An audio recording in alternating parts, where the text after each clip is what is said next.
Hola, soy el doctor Juan Francisco Márquez, soy médico especialista en rehabilitación pediátrica. El día de hoy vamos a revisar tres temas que si bien pueden llegar a ser muy extensos, vamos a hablar un poquito acerca de cada uno de ellos. Y bueno, los decidimos tener juntos porque tienen algunas características en común que pueden hacer más fácil el encontrar su utilidad clínica. Estos temas son los cultivos bacterianos, algunas características y patologías del líquido cefalorraquídeo y del líquido sinovial. Sean todos y todas bienvenidos.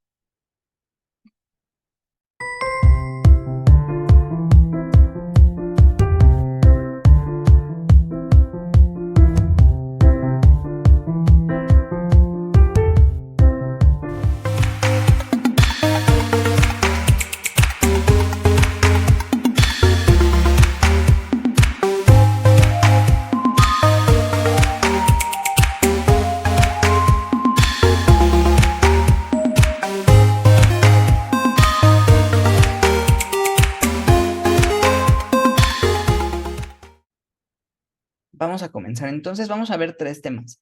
Uno son generalidades sobre cultivos bacteriológicos, que en realidad van a ser como les decía, como una embarradita apenas de cuáles son los cultivos más comunes. Difícilmente nosotros lo vamos a ver. O sea, normalmente lo vamos a pedir en el contexto de un paciente que tiene una infección que queremos especificar más, y entonces se pide el cultivo. Y vamos a ver algunos detalles de nombres de cultivos, pues para que sepan de qué se trata, ¿no? O sea, como qué cultivo puede ser de qué tipo, de ese estilo. Cuando les reporten, pues al menos que sepan de qué se trata y tengan esa idea. Otra va a ser las características del líquido cefalorraquídeo y algunos estudios que nos pueden servir para estudiarlo y algunas patologías. Y el líquido sinovial, que al final es de estas tres temas, es quizá el que más vamos a ver en el ámbito de la rehabilitación y pues sobre todo a nivel de rodilla. Entonces, el primero, que son generalidades de cultivos bacteriológicos, tenemos que recordar que las bacterias son un grupo amplísimo de organismos unicelulares que tienen una amplia distribución en el cuerpo. Incluso hay muchísimas bacterias que son inofensivas, incluso muchas beneficiosas, como pueden ser las del tracto digestivo, pero hay algunas bacterias que pueden causar infecciones, enfermedades y que estamos familiarizados con todas ellas. Entonces, una prueba de cultivo justo tiene como el objetivo de diferenciar estas bacterias perjudiciales, favorecerlas mediante un medio de cultivo y entonces que crezcan y las podamos identificar.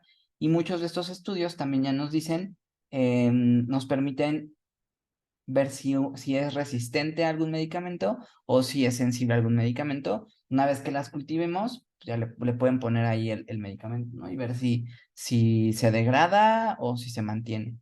Y podemos cultivar cualquier tipo de muestra corporal, puede ser sangre, orina, piel o cualquier otra parte del cuerpo. Para que nosotros podamos realizar un cultivo, necesitamos aportarle a esa bacteria un medio nutricional y condiciones físico-químicas adecuadas para su desarrollo. Yo creo que prácticamente todos en la prepa o a lo mejor en la licenciatura utilizamos placas de Petri, que en este caso tienen agar.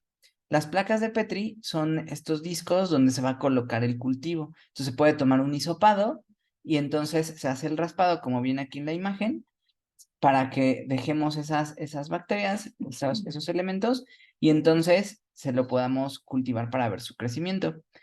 La placa de agar fue un descubrimiento, como vamos a ver en un momentito más, que fue muy importante para estos cultivos porque es en condiciones corporales normales, el agar se mantiene prácticamente sólido. Entonces, ahorita vamos a ver esta cuestión del agar. Y el conteo de cuántas bacterias hay en crecimiento se denomina como colonias. Y entonces nos van a determinar si tenemos un crecimiento bacteriano de tantas colonias por centímetro cuadrado o por milímetro cuadrado, ¿no? No todos los microorganismos son cultivables en laboratorios, pero sí muchos de ellos. Y la tendencia es que si existe un patógeno de preocupación médica, se busque cómo cultivarlo. Incluso ahora con lo del COVID, pues si bien no era un cultivo como tal, pues sí se buscaban las técnicas para identificación. Como una cuestión así histórica, los comienzos de la microbiología como tal se los podemos atribuir a Robert Koch. Él utilizó rodajas de papa esterilizadas y con eso cultivaba bacterias. Sin embargo, uno de los inconvenientes de utilizar esto fue que no, las papas no son, o las patatas no son no tiene tantos nutrientes para ciertos tipos de bacterias. Entonces realmente se empezó a buscar algún otro agente y se utilizaron algunos tipos como de gelatinas. Sin embargo, tampoco fueron adecuados porque la gelatina se funde a 28 grados centígrados y entonces pues muchas de las bacterias que se naturalmente crecen en el cuerpo a mayor temperatura, pues ya te se encontraron un medio líquido. Entonces se encontró al final el agar, que es lo que se utiliza hasta la actualidad y que les decía que fue algo muy, muy importante porque es lo que estableció las bases para los cultivos subsecuentes. Si bien existen preparados comerciales como vamos a ver en un momentito más, que tienen alguna parte específica, como puede ser cerebro, hígado, corazón y demás, o algún fluido corporal, como puede ser la misma sangre, en general el agar es un polisacárido que procede de algas marinas y tiene se funde alrededor de los 100 grados centígrados y se gelifica alrededor de los 40. Entonces está por debajo del rango de la temperatura corporal, por lo que se mantiene sólido. Y además otra ventaja es que muy pocos organismos tienen la capacidad de degradar el agar. Entonces nos sirve como una plataforma para poder agregar los nutrientes que se quieran y entonces ya poder cultivar. Y aquí como ejemplo pues viene lo que les decía de ese rayado, ¿no? Empieza a poner con la muestra, ya tiene una forma específica de colocarse en zigzag, luego al otro lado, al otro lado y al otro lado y entonces vemos el crecimiento de lo que haya, ¿no? Y cuando sea necesario, se agregan algunos medios específicos dependiendo de la bacteria que estemos probando, que estemos, pues, tratando de identificar, ¿no? Y de hecho, los vamos a ver ahorita, tienen incluso nombres específicos. De forma general, entonces, un medio de cultivo debe tener una fuente de carbono, que normalmente es un azúcar, puede ser glucosa, lactosa, etcétera. Pero algunos organismos utilizan el CO2 como parte de su metabolismo y entonces, bueno, ahí tendrían otro comportamiento, ¿no? También se necesita una fuente de nitrógeno. Otras requieren sodio, potasio, vitaminas, cualquier medio nutricio. Y también necesitan un amortiguador de pH. Estas sustancias normalmente van a mantener el pH en el medio de cultivo, favoreciendo el crecimiento de los microorganismos. Esta sería la división de los medios de cultivo de forma general. Los podemos dividir por su proporción en agar, en sólidos, semisólidos y líquidos, y los sólidos y los líquidos los podemos poner en tubos y los sólidos y semisólidos en placas. Por su utilidad se van a dividir en nutritivos, de enriquecimiento, selectivos o diferenciales, y por el tipo de nutriente básico, si es que tiene algún componente adicional, inhibidor o diferencial. Ahorita lo vamos a ver un poquito más a fondo. Entonces, por tipos de medio de cultivo, dijimos que son líquidos, sólidos y semisólidos. Los líquidos, también llamados caldos, no contienen ningún agente gelificante.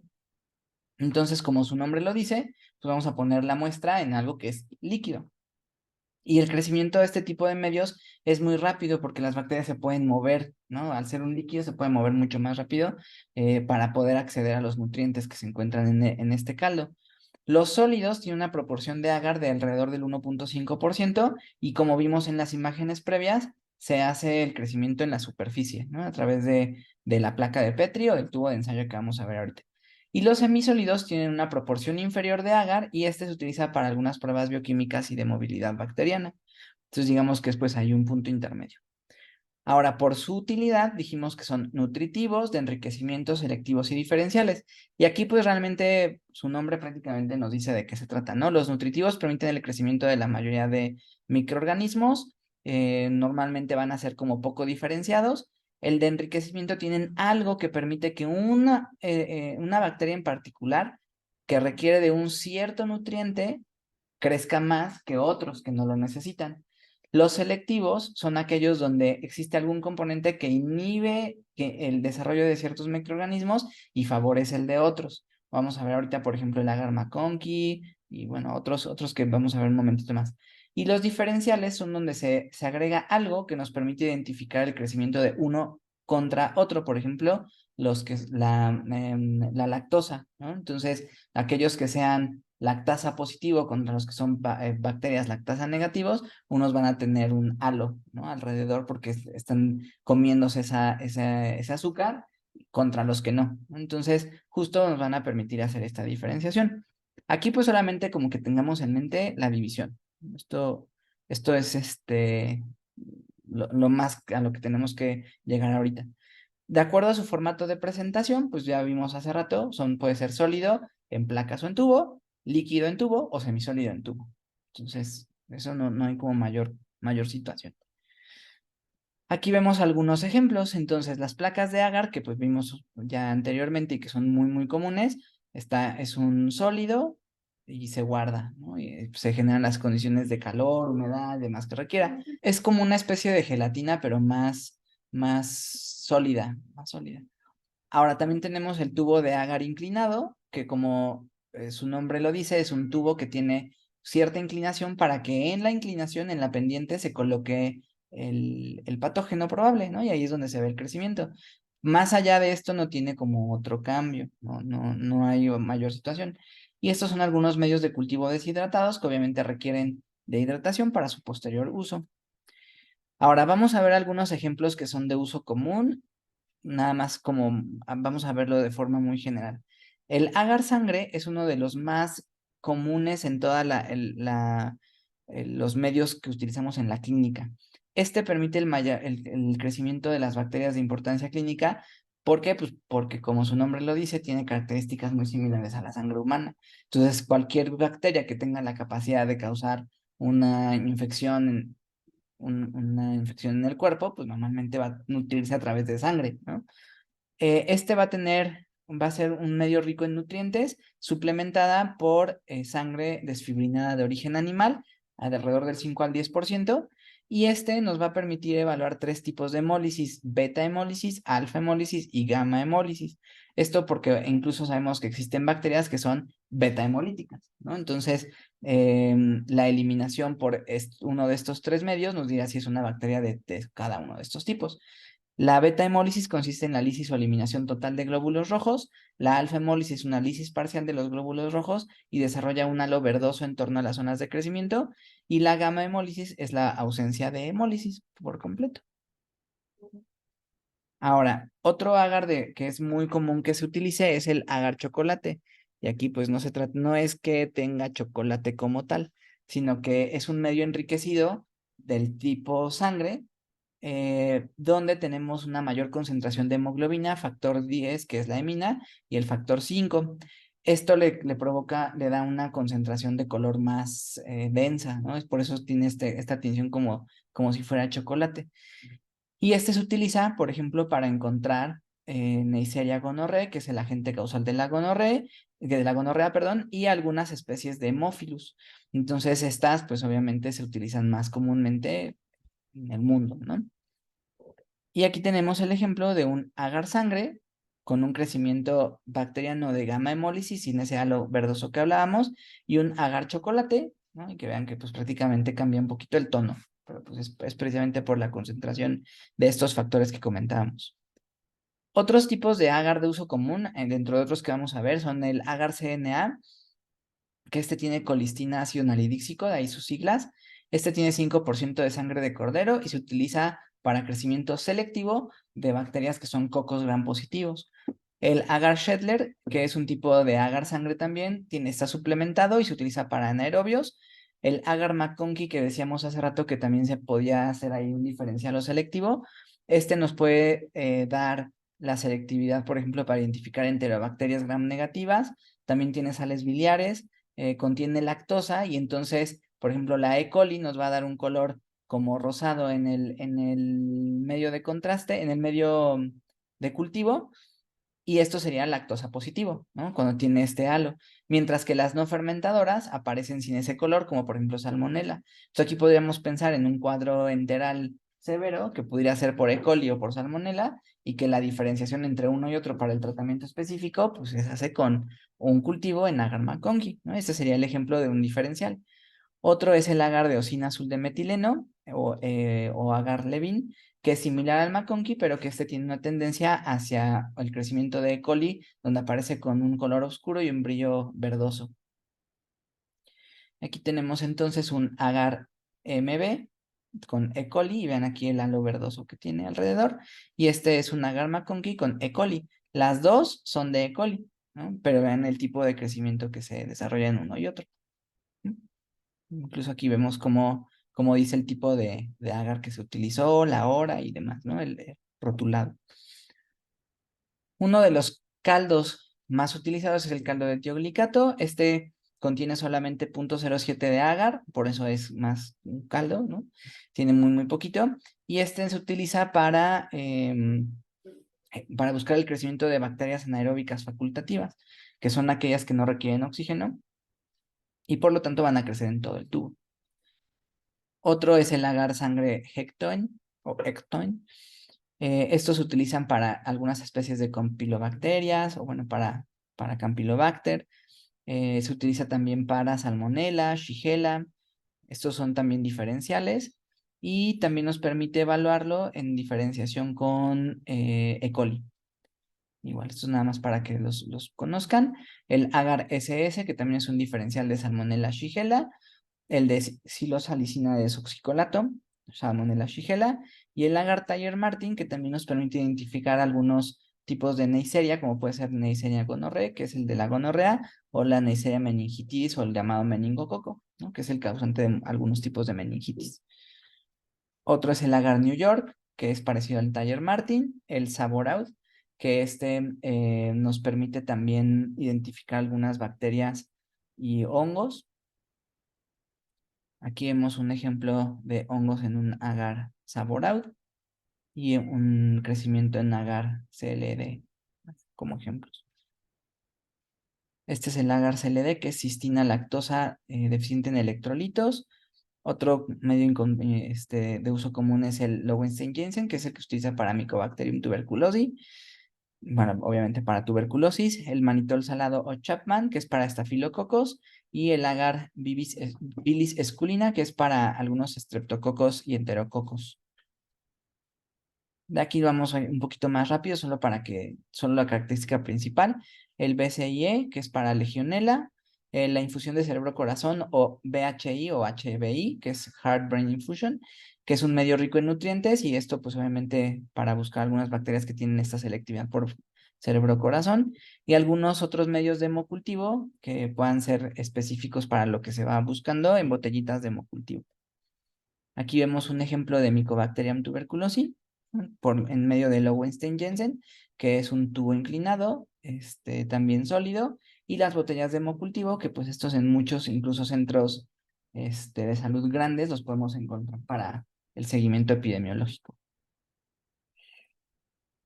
El agar Müller-Hinton se utiliza para prueba de sensibilidad con antibióticos y pues bueno, algunos cultivos celulares que también se pueden utilizar para virus y bacterias. Hasta ahí vamos con lo de los medios de cultivo. Nada más ahorita, como ven, hicimos un recuento muy rápido, ya que pues no es algo que nosotros vayamos, incluso en el ámbito médico, no le vamos a decir al laboratorio qué tipo de cultivo. Nosotros pedimos el cultivo y el laboratorio ya sabe qué es lo que, dependiendo de lo que estemos buscando, ellos saben qué, pero bueno, nos lo pueden reportar. Y la interpretación pues ya la mandarán también, ¿no? Con si es que hubo un aumento de crecimiento o no y la tasa. Ahora vamos a hablar un poquito de pruebas inmunológicas. Las pruebas inmunológicas son aquellas que utilizan o un conteo de antígeno o un conteo de anticuerpos para detectar al antígeno del patógeno. El procesamiento de estas muestras va a variar y puede retrasar el análisis porque se requiere que sea un medio que inhiba la proliferación de contaminantes bacterianos. Entonces, se requieren condiciones muy específicas y suele ser un poquito más lento que otras pruebas. La primera de estas pruebas que vamos a ver es la prueba de aglutinación y ya por ahí en algún momento platicábamos sobre el plasma rico en plaquetas, si se acuerdan, digo, nada más como un símil, el plasma rico en plaquetas se pone en una centrífuga y entonces se va hacia abajo todos los eritrocitos que son más pesados y el plasma hacia arriba. En las pruebas de aglutinación se utilizan micropartículas de látex, que estas cuando se acoplan al reactivo antígeno-anticuerpo, se van a aglutinar y por lo tanto se van a ir al fondo. Ajá. Esta partícula compleja o esta aglutinación va a permitir que nosotros midamos el tiempo en el que se aglutina y por lo tanto la cantidad de antígeno anticuerpo. Cuando el resultado es positivo, se empiezan a hacer diluciones seriadas. Esto porque es como nos lo van a reportar. La aglutinación de las soluciones más diluidas indica que existen mayores concentraciones del anticuerpo y entonces el título se informa como la recíproca de la solución más diluida. Entonces, un título de 32 indica que la aglutinación se observó hasta cuando hicimos la dilución 1 en 32 de la concentración inicial. A pesar de que iba muy diluida, todavía se seguía encontrando el complejo. Entonces, entre mayor sea la dilución, mayor cantidad de antígeno es la que tiene. Generalmente estas pruebas de aglutinación son rápidas, pero son muy poco sensibles, porque pues obviamente no son tan específicas en al complejo al complejo antígeno-anticuerpo, ¿no? O sea, lo que detecte lo aglutina. Un segundo tipo es la fijación de complemento, y este mide la cantidad de anticuerpos consumidores de un complemento, que es el que lo fija, de una muestra de suero, sangre o de líquido cefalorraquídeo. Y normalmente este se puede utilizar para infecciones virales o micóticas, especialmente coccidiomicosis. La muestra se incuba con cantidades conocidas de complemento y entonces vamos a ver el grado de fijación de complemento relativo a la cantidad de la muestra. Esto nos permite medir los títulos de IgG o IgM detectados en la muestra. Algo parecido a lo que se hacía en un inicio con las pruebas rápidas de COVID.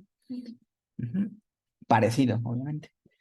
Un tercer tipo son los enzimo-inmunoensayos, que de esto el más común es el de ELISA, porque este se ha utilizado mucho en el contexto del ensayo de inmunoabsorción del hígado de enzimas para VIH. Entonces, estos son mucho más complejos, son mucho más sensibles, pero requieren también de un procesamiento mucho más especializado. Estas nos permite además evaluar no solamente la presencia o no de un microorganismo, sino su serotipo, varía de acuerdo a la edad y además varía de acuerdo al estado clínico. Por eso se utilizan mucho en VIH. Otras son las pruebas de precipitación, que como decíamos hace rato, se parecen un poco a esta cuestión de cómo va cayendo en el precipitado el complejo antígeno-anticuerpo, y estas se utilizan con un gel de agarosa o en una solución, como lo que hablábamos hace un momento con los cultivos. Entonces, una muestra de sangre se mezcla con el antígeno de prueba para detectar los anticuerpos, puede ser por una infección por hongos o una meningitis, y entonces el resultado positivo requiere que se vaya concentrando y se precipite. Por ello, su sensibilidad es baja, igual que el que comentábamos hace un momento. Finalmente están las pruebas de inmunotransferencia de Western, que normalmente estas se utilizan en el mismo contexto que las ELISAs o que las EIAs.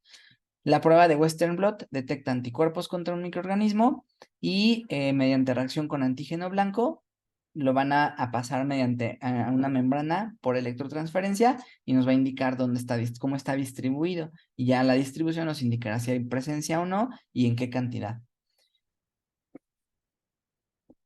Hasta ahí ahorita así como las pruebas muy rápido. Ahora vamos a ver dos temas cortos que son el estudio del líquido cefalorraquídeo y el del líquido sinovial, que todo esto lo vemos juntos, pues por como ven tienen muchas similitudes, ¿no? En cuanto a qué es lo que estamos estudiando. Entonces, el líquido cefalorraquídeo es una solución compleja que se forma principalmente en los plexos coroideos y en los ventrículos laterales. 3/4 partes del líquido cefalorraquídeo se encuentran en el espacio subaracnoideo y el restante se encuentra en los ventrículos. Un adulto va a tener alrededor de 90 a 150, aquí falta uno, ¿no? A 150 mililitros. El recién nacido, entre 10 a 60 mililitros.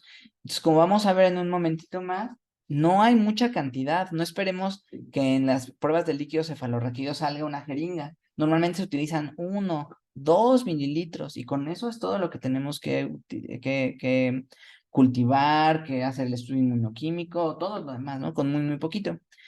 Se puede extraer con fines diagnósticos, que es en la mayoría de los casos, pero también puede llegarse a utilizar como una cuestión terapéutica, sobre todo cuando queremos reducir la presión intracraneal o bien para la administración de algunos medicamentos, o bien algunos medios de contraste que pueden ser radioopacos o bien para medir la presión intracraneal, ¿no? Al final, este es el procedimiento por el que se utiliza, por el que se obtiene el líquido cefalorraquídeo, pues muchas veces se puede hacer varias cosas.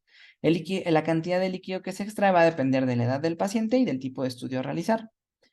Entonces, déjenme ponerle aquí. Aquí vamos a ver un video que es con un dummy de cómo hacen la introducción del catéter. Nada más déjenme subirle aquí. Y normalmente se elige el espacio en la región lumbar entre en L3, L4 o L4, L5, S1. La punción lumbar, aunque no esté exenta de riesgo, si la realiza una persona experta, pues presenta una incidencia mínima de complicaciones. Entonces vamos a ver aquí el video.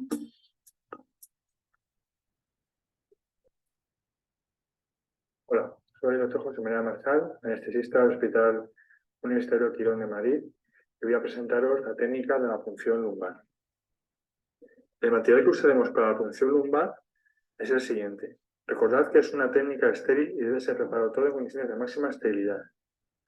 Una jeringa con anestésico local y una aguja hipodérmica, una aguja de punción lumbar, en este caso un 18 con punta Yale, un tubo para la colección de las muestras de estudio, guantes estériles, baño estéril, material auxiliar como pueden ser gasas estériles. Después de preparar la piel con la solución antiséptica y montar un campo estéril, buscamos el punto de punción, que es entre la tercera y la cuarta vértebra lumbar. La apófisis espinosa de la cuarta vértebra lumbar está a la misma altura que la espina erecta posterior superior. En ese punto de punción infiltramos anestésico local. La anestesia local va entre 4 y 5. Esperamos unos segundos a que haga efecto. Bueno, Y después usamos la aguja de espinar.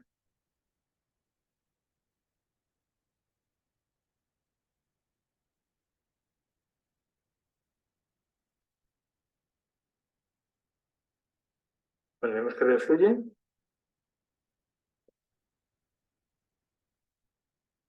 cogemos el material necesario para el análisis.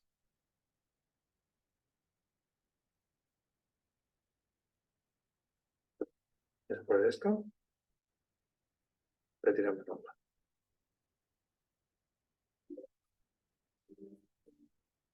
la hoja. Acuérdense que, como habíamos platicado, creo que en el anterior, ¿no? Hay local, regional y general. La local es la que es en la zona, ¿no? O sea, se puede poner nada más ahí, o sea. Y la regional es la que es toda una región, exacto, que es o sea, va con una regionalización somatotópica de una zona lumbar, ¿no? Por ejemplo. Entonces, en este caso es local. Ahora, aquí les decía, ¿qué cantidad de líquido cefalorraquídeo se utiliza? Para una bioquímica general, o sea, identificación solo de glucosa, proteínas, albúmina, 0,5 a 1 mililitro. Para pruebas de inmunoquímica, que ya las vimos hace un momento, por eso les digo que todo va como de la mano el día de hoy, bandas oligoclonales, inmunofijación y todo esto que decíamos, alrededor de 2 mililitros. Para microbiología, tinciones, pruebas de aglutinación y cultivos bacterianos, que vimos hace un momento, alrededor de 2 mililitros. Para pruebas de hematología, 0,5 a 1, y el de citopatología, que es para la evaluación de algunos tipos de cáncer, 2 a 4 mililitros. Entonces estamos hablando de nada, e incluso con ese poquito de mililitros, hay veces que el paciente puede tener síntomas de descompresión, ¿no? Entre comillas, y tener cefalea y demás. Entonces, pues sí, hay que tener como ciertas precauciones. Es una prueba que no se puede realizar ni tomar a la ligera, se tiene que ser en un ambiente totalmente estéril y no es como que le podamos decir al paciente, yo le hago aquí tiene mucho dolor de cabeza, le quito un poquito de líquido cefalorraquídeo. Pues no, o sea, no va a pasar. Ahora, las características del líquido cefalorraquídeo normal es que debe de ser incoloro e inodoro, transparente. De hecho, se parece al agua destilada. Muchos de los componentes del líquido cefalorraquídeo van a ser parecidos a los de la sangre, con cierta variación en cuanto a proporción. Pero bueno, aquí aparecen cómo se verían esta distribución de leucocitos, proteínas y de glucosa en prematuros, en recién nacidos a término, a la primera semana, el primer mes y a partir del primer mes. Y en cuanto a como densidad y eso es igual como si fuera. Ahorita vamos a ver las otras características. Ajá. La presión normal del líquido cefalorraquídeo en niños es de 5 a 18 milímetros de mercurio. En neonatos puede ser un poquito más baja. La presión del líquido cefalorraquídeo la consideraremos elevada cuando se encuentre por arriba de 18. Entonces, eso ya es como un estándar. En condiciones normales, la concentración de proteínas en plasma es 200 veces superior a la del líquido cefalorraquídeo 80% deriva de la sangre y la albúmina y pues por eso va como esta relación. Y además puede tener proalbúmina, alfa-2 macroglobulina, fibrinógeno, transferrina y ceruloplasmina. Y la concentración de glucosa corresponde alrededor del 50-75% de la concentración en suero. Estas proporciones es importante que al menos las reconozca quien va a hacer el estudio, porque cuando comparamos las características del líquido cefalorraquídeo con las de una prueba de sangre periférica, es la que nos va a dar el diagnóstico de posibilidad. Ahora, esto es lo que comentábamos ahorita. La apariencia, un aspecto turbio del líquido cefalorraquídeo, poco transparente, nos indicaría la presencia de células o bacterias. Entonces nos podría orientar hacia un proceso infeccioso bacteriano. Cuando es hemorrágico, puede ser debido a la punción o a una hemorragia subaracnoidea. Y un líquido cefalorraquídeo que se denomina xantocrómico, que es amarillo anaranjado, lo veremos en una hemorragia subaracnoidea ya evolucionada o ya al menos subaguda. En cuanto al estudio bioquímico, pues vean, pues aquí hay algunos ejemplos de si hablemos de una infección bacteriana, tendremos leucocitos de 50 a 30,000 de polimorfonucleares, una elevación de las proteínas y una disminución de la glucosa. Entonces aquí no vamos a hacerlo como a profundidad, pero sí pues que conserven al menos como esta tablita, ¿no? Que la puedan evaluar después con calma, pero vean cómo las características de leucocitos, proteínas y glucosa nos va a orientar hacia si va a ser por herpes, por hongos, por tuberculosis viral o bacteriana.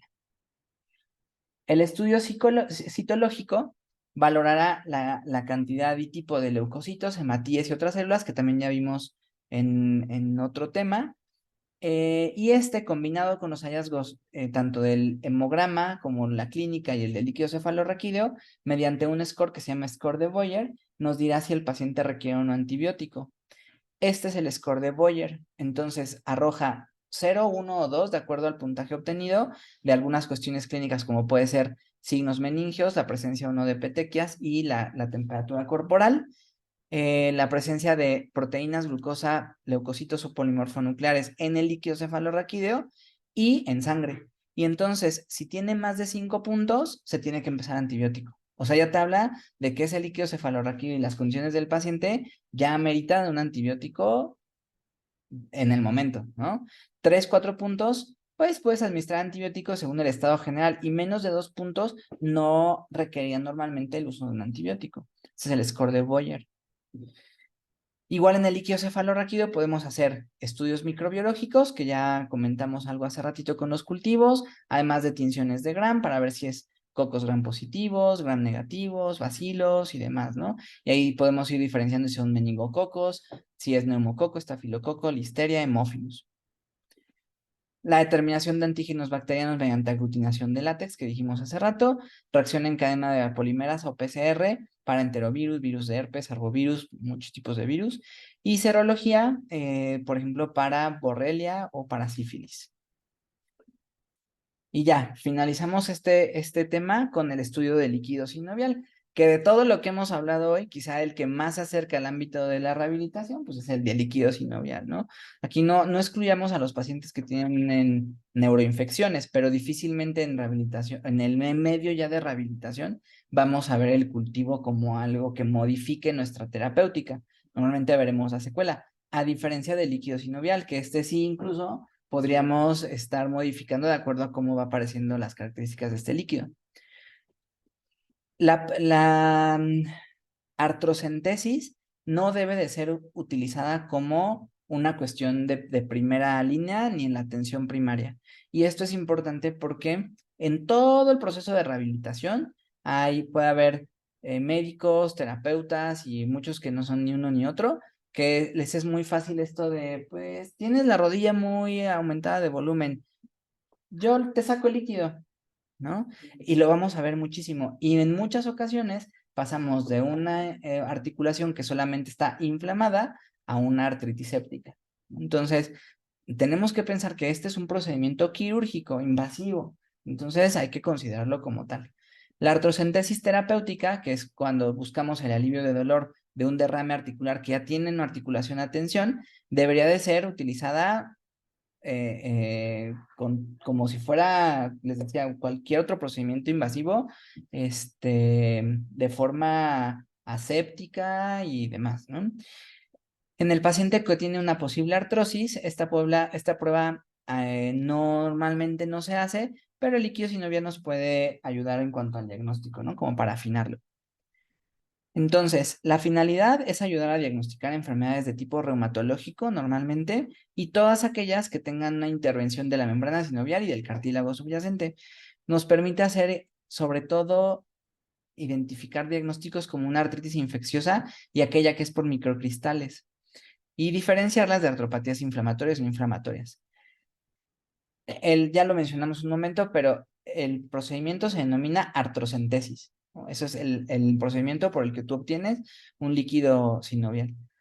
Las dos indicaciones diagnósticas más importantes es en el seguimiento de una artritis séptica, sobre todo cuando es una monoartritis. Entonces el paciente que dice, me duele la rodilla, pero siempre ha sido la derecha, tiene un cuadro agudo, subagudo, no hubo un antecedente traumático así tan importante que lo justifique, bueno, podríamos pensar, ¿no?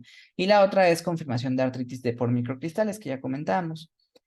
Entonces, la artrocentesis nos permite realizar examen citológico, bacteriológico, bioquímico e inmunológico, parecido a lo que vimos hace un momento. En el aspecto macroscópico, vamos a evaluar el color, la transparencia, la viscosidad, tanto en el momento de la extracción como unos segundos después, y esto nos va a dar patrones que pueden ser o normal, o inflamatorio, o hemorrágico. También nos permite hacer un recuento celular, y ya algo habíamos platicado al respecto, que en condiciones normales el líquido sinovial posee alrededor de 300 células por mililitro, pero cuando este está muy alto o muy bajo, pues nos podría hablar de una infección. La presencia de cristales, que se utiliza mediante un tubo heparinizado, y donde pues justamente buscaríamos los cristales, ¿no? Y también lo podemos mandar a cultivo y tinción, que ya comentamos hace un momento. Este sería el ejemplo de una artrocentesis, bueno, en foto, ahorita vamos a ver un video, y 4 imágenes características del líquido sinovial. En la imagen que está con la letra A es un líquido sinovial de aspecto normal, y vean, es como agua cristalina, ¿no? No tiene como mayor diferenciación. Yo pensé que normalmente se veía como el de... Ahí tal cual, el líquido sinovial sano debe de ser transparente. Cuando vimos el video de la artroscopía, recuerdan que la artroscopía se veía clarito, clarito. O sea, se veían todas las estructuras, pero como si estuviéramos en agua totalmente cristalina. Sí. No se veía turbio. Entonces, precisamente así tiene que verse, es totalmente cristalino. La imagen que está rotulada con la letra B sería un líquido de aspecto inflamatorio. No se ve una gran cantidad de células que lo hagan turbio, pero sí se ve con otras características, ¿no? Se ve como más amarillento. Ese sería inflamatorio. Y en el C tenemos líquido hemorrágico, se ven ahí las trazas de sangre. Y finalmente en el D, líquido séptico, ahí claramente se ve, ¿no?, como purulento. Entonces, esos serían los 4 patrones principales que buscaríamos en un análisis de líquido sinovial. El líquido sinovial entonces normal es transparente, amarillo claro, muy clarito, con menos de 200 leucocitos y menos de 25% de polimorfonucleares. El mecánico inflamatorio va a ser un poquito más denso, pero la cantidad de leucocitos sigue siendo baja. Ya el inflamatorio como tal aumentará el número de polimorfonucleares y pues bueno, algunas otras características como vimos de serie blanca. Ahora vamos a ver otro video. Tal cual, cualquiera que te pique una articulación es doloroso, ¿no? Pero muchos pacientes tienen un gran alivio cuando ellos tienen una articulación que está a tensión, el que tú le puedas quitar esa tensión, se aguantan el piquete, ¿no? Incluso hay pacientes que lo hacen recurrente, ¿no? Ya van una vez y se les vuelve a inflamar y van otra vez y ya lo solicitan. Este video es un video que incluso lo van a ver, tiene características, se ve como un video ya viejito, pero nos da todas las características, ¿no? Desde qué material, el procedimiento, entonces por ahí si es necesario le adelantamos, pero es un video clásico de la artrocentesis. Artrocentesis. Indicaciones. Diagnóstico etiológico de la artritis. Artrocentesis evacuadora terapéutica. Infiltración de fármacos. Contraindicaciones. Infección periarticular. Trastorno grave de la coagulación. Material. Material para técnica aséptica.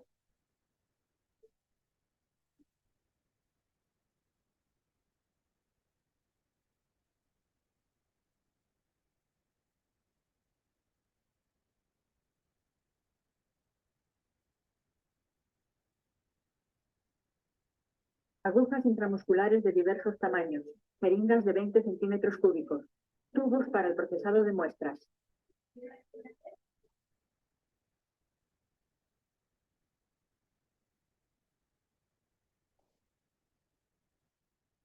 Plano anatómico. La cavidad articular de la rodilla se extiende hacia arriba 5 centímetros más con la bolsa suprarrotuliana, entre el tendón del cuádriceps y el fémur, la cual es fácilmente accesible en presencia de derrame articular. Procedimiento. Paciente en decúbito supino con la rodilla en extensión o con ligera flexión. Observar la tumefacción de la rodilla con derrame en comparación con la sana.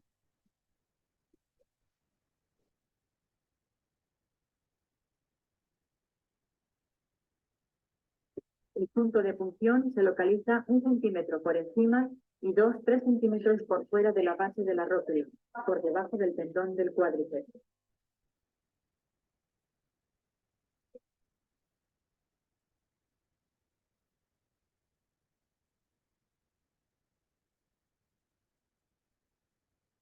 Limpieza y desinfección de la zona infiltrada.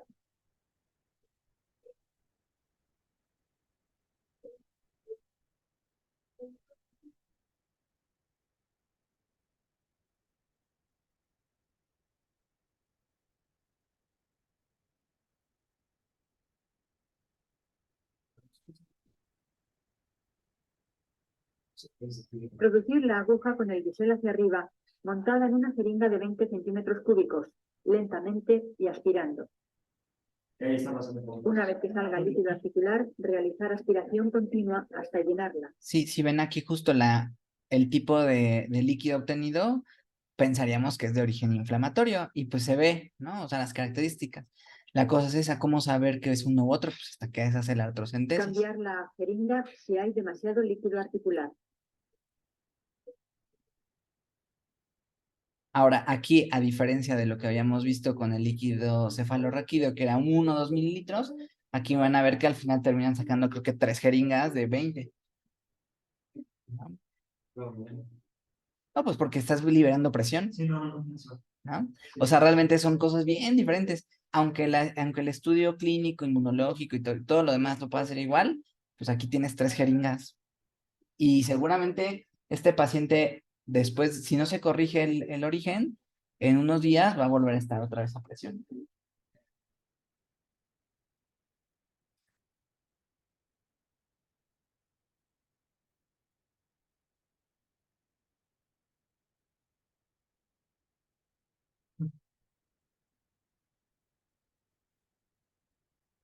Una vez drenado el derrame, aplicar un apósito estéril.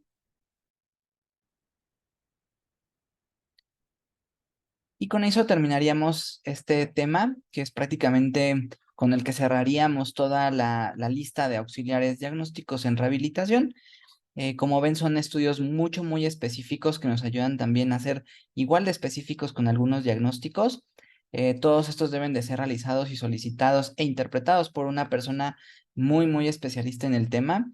Pero bueno, nos ayudan para diferenciar incluso algunos tratamientos y que en el medio de rehabilitación nos permitirá también realizar protocolos e intervenciones de mucho mejor y mayor calidad. Espero que haya sido de gran utilidad. Que tengan un excelente día.